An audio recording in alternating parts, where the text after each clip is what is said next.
In the last 1 month, events in Uganda have received prominence on the international media networks, including BBC and Al Jazeera. This followed claims of torture and mistreatment of prominent opposition politicians, journalists and ordinary Ugandans after the violence that erupted during and after the Arua municipality by-election. Only for the lucky few. In particular, the alleged torture and detention of Chadondo East MP Robert Chagulanyi, aka Bobby Wine, who is receiving treatment in the US, and Mityana Municipality MP Francis Zake, now in an Indian hospital, drew worldwide protests and social media campaigns to have them freed. Now the European Parliament in Brussels has condemned the actions of Uganda government in responding to the current political situation in Uganda. In a 4-page statement issued on 13th September, the EU Parliament urged the government of Uganda to drop what it describes as trumped-up charges against Bobby Wine and his colleagues and stop the crackdown against opposition politicians and their supporters.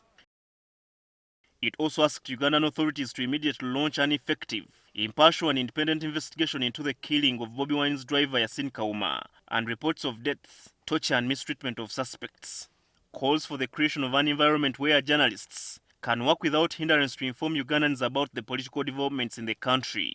Reminds Ugandan authorities of their obligation to guarantee, protect and promote fundamental freedoms and the rule of law. Calls on security forces to show restraint when policing protests, to desist from using live bullets and act lawfully in full respect for human rights. Appeals to protesters to act in a law-abiding manner and to exercise their rights and freedoms within the law.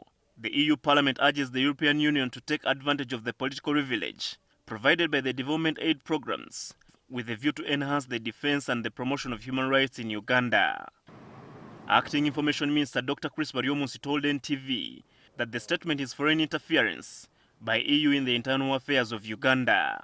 Investigations are being carried out, even on the security officers, with a view of finding out if there is any that breached the law, and they are not the ones instruct us to take disciplinary measures against our own soldiers, and therefore it is just laughable. The minister asked the EU to respect Uganda's legal system, which has the mandate to determine the innocence or guilt of Bobby Wine and other suspects.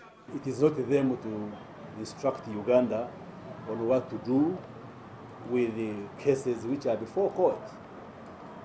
When they say the state should drop the charges, are they saying that we do not know why charges have been preferred against the various suspects?